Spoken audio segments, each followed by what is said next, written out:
कि मोमिन सर ने कहा कि मीडिया को तो मसाला चाहिए होता है, और मैंने उन्हें कहा था ये तो मिक्स अचार मिल गया मीडिया को। अब हमारा ये कहना है कि आपने इसको कैश करवाना था, इंडियन मीडिया ने करवा लिया, ठीक है जी। आपने बता दिया जी पाकिस्तान एक गंदा मुल्क है, औरत वहां सुरक्षा नहीं है, तंग आके बच्चे उठा के वो औरत यहां आ गई। आपने उसको पाकिस्तान मुर्दाबाद के नारे भी लगवा लिए, अच्छा जी कोई बात नहीं। आपने उसको प्रोटोकॉल भी दिया मीडिया ने, अच्छा जी कोई बात नहीं। अब 1.5 साल हो गया, अब काम हो गया ठंडा, ठीक है। जो काम आपने मीडिया ने इससे लेना था वो ले लिया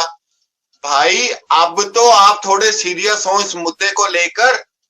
आपके लोगों को अपनी हिफाजत के लिए इसको पकड़े, उसको कहें भाई इधर बैठ तू, अब हो गया तेरा, हमने जो करना था 1.5 साल पूरी दुनिया ने देखा तेरा तमाशा, अब बैठ के जरा इसकी पूरी इन्वेस्टिगेशन करें और अपने पूरे कानूनी जो आप लोगों के हिसाब किताब है उसके मुताबिक इसके ऊपर कार्रवाई करें। दीदी मैं गलत तो नहीं कह रहा ना? नहीं करेंगे भाई, मैं बताती हूँ ना आपको, जिन्होंने करना है उनको राखी बांध दी गई है। जिन्होंने करना था, जिन पे हमें विश्वास था कि ये पत्रकार अच्छे हैं, ये पत्रकार बहुत अच्छा काम करते हैं, जिस चैनल पे भी करते हैं, मैं किसी ऐसे व्यक्ति विशेष का नाम भी नहीं लूंगी और मैं उस चैनल का नाम भी नहीं लूंगी, पर आप यकीन करें कि वो मोमिन मलिक साहब की लिस्ट में है, मोमिन मलिक साहब की लिस्ट में है कि राखी मैं बनवाता हूँ तुम्हें, अब मैं बनवाता हूँ। पहले तुम लोगों ने जितना इनिशिएटिव लेना था ले लिया, लेकिन अब कुछ नहीं। अब क्या है, अब जाके अब जाओ ना उसके घर में कि 1.5 साल, अभी पहले उन पुलिस वालों से पूछो ना भाई तुम कर क्या रहे हो, तुमको जो ऑर्डर आए हैं आपने उन ऑर्डरों पे कितना काम कर लिया। उन पुलिस वालों, जिन पुलिस वालों को ये हिस्सा देती है, तो आप ही लगाओ ना कि उन लोगों को इसने जिसको देखा इसने कि यार ये बंदा ना जरा सख्ती से मुझे सवाल पूछ रहा है, उसी को इसने राखी बांध दी। हमारे यहाँ ऐसे लोग हैं कि रक्षाबंधन के बाद फिर बहन बहन बहन बहन, फिर अपनी बहनों को भी ले गए, फिर अपने उन बीवियों को भी ले गए, उनके घर में 10-10 दिन रह के आ रहे हैं एक ही कमरे में। ऐसे लोग हमारे बहुत अच्छे पत्रकार हैं, बहुत अच्छे पत्रकार हैं, उनको मैंने बहुत ट्रोल किया, बहुत ट्रोल किया। आज बोले चुप है, मैंने कहा चुपचाप ही ठीक हो, आप कुछ मत बोलो, बिल्कुल चुप रहो, कोई जरूरत नहीं है, मोमिन सर काम कर रहे हैं। दूसरी जो मैं खास एक बात कहना चाहता हूं अपने तमाम यूट्यूबर्स को, वो जो कल जब उसने माफी मांगी तो उसने एक वीडियो क्लिप किसी के लाइव का दिखाया, मतलब वो कार्ड खेल रही है ना, हमदर्दी का कार्ड खेल रही है कि देखो मुझे अगर भेज दोगे तो फिर ये। तो मैं सिर्फ ये कहना चाहता हूं कि जो लोग वीलॉग करते हैं, खुदा के लिए आप लोग थोड़ी सी अपनी सेंस इस्तेमाल किया करें, क्योंकि उसको तो अब ऐसी चीजें चाहिए बचने के लिए, अपनी जान जो है वो बचाने के लिए, वो तो अब ढूंढती फिरती है इस तरह की चीजें हमें मिल जाए, ऐसी कोई गुफ्तगू मिल जाए कि जिसको मैं अदालत में दिखा के, या एपी सिंह ने उसको कहा होगा कि भाई तुम अब एक्टिव हो जाओ, अब लाइव देखा करो, लाइव में क्या बातें हो रही हैं। तो ये जो 17,000 आ रहा है, तो ये आपको तो अब जानती हैं कहाँ का लगा होगा। तो हाँ जी, आज करवा चौथ हो गया, फिर होली हो गई, फिर फलाह हो गया, फिर दिवाली हो गई, तो ये फिर वो आप पहुंचते हैं सारे कैमरे वगैरह लेके, सब कुछ, ऐसे तो कोई नहीं जाता, ठीक है। तो लोगों को भी इनकी हकीकत का पता चल गया, इस औरत की हकीकत का भी पता चल गया। मेरा आज का जो पैगाम है उन तमाम भाइयों से है कि खुदा के लिए चलें, आपने जो भी एक पाकिस्तान का नेगेटिव इमेज दिखाना था वो आप दिखा चुके हैं, कोई बात नहीं, इसको आप कैश करा चुके हैं, लेकिन खुदारा अब आप अपने मुल्क की तरफ इसके ऊपर तवज्जो दें। ये छोटी मोटी चीज नहीं है, ये कोई बड़ा काम हो सकता है, और उसके लिए आप लोग एक्टिव रहे। आगे 15 अगस्त भी आ रहा है, और फिर वही बात एसपी सीना साहब की कि अच्छा, फिर मुझे थोड़ा सा गिला शिकवा भी इस चीज का है कि अगर रिटायर्ड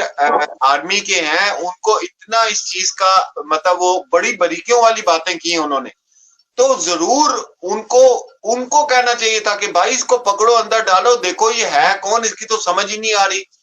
तो उनको भी मतलब उनकी वो टीवी 9 पे भी आते रहे इंडिया भारत का जो बड़े बड़े चैनल है उन पे आके वो डिबेट करते रहे, बड़ी अच्छी डिबेट करते हैं वो, तो फिर भी एक्शन नहीं लिया गया। ये बात हमें ना हजम होती है ना समझ आती है कि भाई ये क्या वजह है, एक्शन इस पे लेना चाहिए था। जब इतने बड़े बड़े वो आपके पोस्ट पे बैठे हुए लोग बातें बता रहे हैं, आपको वार्न भी कर रहे हैं, आपको बता भी रहे हैं कि भाई ये मसला खराब है, जगह भी उसने सबसे ज्यादा एक्टिव चुनी जो भारत में है सबसे ज्यादा, और जब अगर एयरपोर्ट बन रहा है तो कितने कितने मुख्तलिफ ममालिक से लोग सदर आएंगे भी जाएंगे भी, आपके अपने मोदी जी हैं, योगी जी हैं,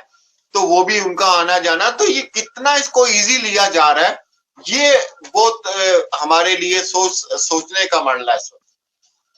बिल्कुल बहुत तो, मतलब अब क्या करें हम लोग, अगर हमारे हाथ में होता है, हम कानून से नहीं बंधे हुए होते तो भाई सच में कब का इसका हम कर चुके होते, रफा दफा कर चुके होते हम, लेकिन हम बंधे हुए हैं अपने कानून से, और हमें अपने कानून पे बहुत भरोसा है। देर में होगा, थोड़ा सा देर लग रही है, क्योंकि जो पहले 1 साल जो है ना वो पूरा बर्बाद किया AP सिंह जी ने, कि मैं वकील हूँ, उन्होंने जो टाइम वेस्ट किया ना, वो टाइम हमें बहुत भारी पड़ रहा है।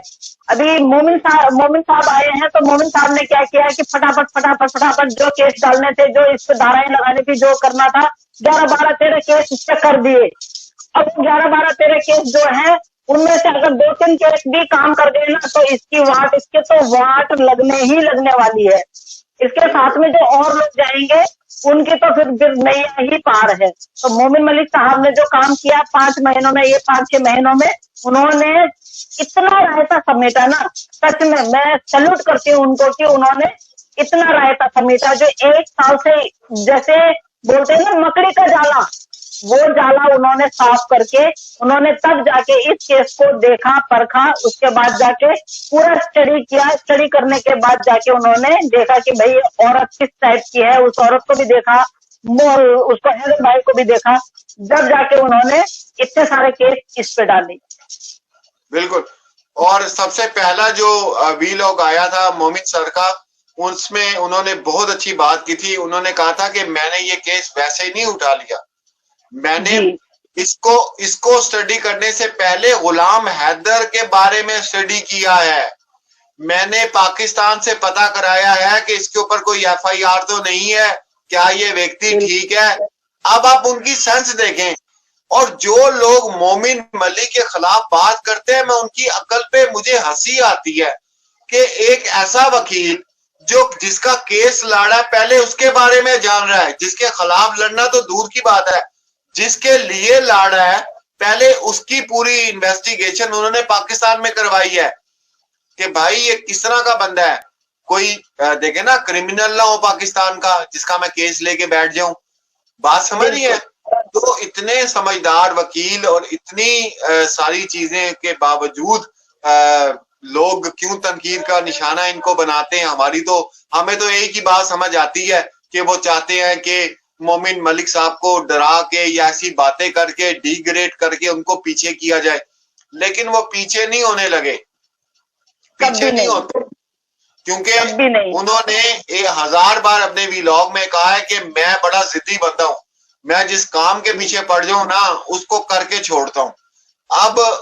वो पड़े में इस काम के, और इंशाल्लाह वो इसको करके ही छोड़ेंगे हर हालत में।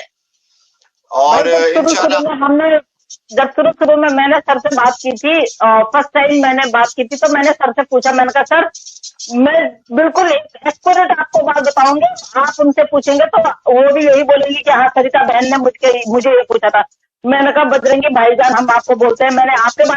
उनके बारे में भी सर्च किया, अंसार बर्नी जी के बारे में भी सर्च किया। मेरे को भी एक कीड़ा है आपकी तरह, जिसके बंदे का नाम आ जाता है ना, मैं उसको फिर सर्च करना शुरू कर देती हूँ किसने क्या किया। तो जैसे अंसार बर्नी जी को खोला मैंने, तो बाप रे, मैंने फिर बंद कर दिया। मैंने कहा नहीं, इतना सारा नहीं पढ़ना, जितना पढ़ लिया उतना बहुत है, इस केस में उतना बहुत है। बजरंगी भाईजान को हम जानते थे, तो मैंने उनको ये बोला, मैंने कहा सर आपने ये केस इमीडिएट ले लिया था जैसे ही आपके पास आया? बोला सरिता बहन इतना मेरे को आपने वो समझ रखा है। पहले 2 हफ्ते लिए मैंने अंसार बदनी जी से, और हैदर के बारे में, पूरे पाकिस्तान के बारे में, हैदर के बारे में पता लगाया। कहीं पे भी अगर इसका कोई क्रिमिनल रिकॉर्ड होगा ना, तो ये केस कभी नहीं लूंगा। पर जब मैंने हर बंदे से, हर गली में, हर कुछ में, मेरे कितने लोग रहते हैं बुलावा, मैं कितने लोगों को जानता हूँ, जब मैंने उसके बारे में पता लगाने के लिए लोगों को भेजा, तो हर बंदे ने यही बोला, भाई ये तो हमारे यहाँ बोलते हैं गौ गौ इंसान, ये गाय की तरह शांत स्वभाव का इंसान है। तो उसके बाद 2 हफ्ते बाद उन्होंने अंसार बर्नी जी को बोला था कि हाँ मैं ये केस लड़ूंगा। तो बोला 2 हफ्ते तक इसके बारे में भी पता किया, और उनके बारे में भी, हैदर भाई के बारे में भी। तो हैदर भाई के बारे में जो उनको पता लगा, तो उन्होंने बोला हम हैदर भाई के लिए नहीं, अब एक पिता के लिए काम करेंगे। हम ना हिंदू मुस्लिम, ना 2 मुल्कों को देख के, सिर्फ एक पिता जो अपने आंसुओं से हमारे यहाँ हिंदुस्तान के इदारों को पुकार रहे हैं, हम बहन भाइयों को पुकार रहे हैं, यहाँ के अदालतों को पुकार रहे हैं, यहाँ के नेताओं को पुकार रहे हैं, हम उस बात की वो करेंगे, हेल्प करेंगे। हमें हैदर भाई से कोई लेना देना नहीं, हम हैदर भाई को नहीं जानते हैं, हम एक पिता को जानते हैं, जो पिता परेशान है, जिसकी सो कॉल वाइफ ने इनलीगल शादी कर ली है।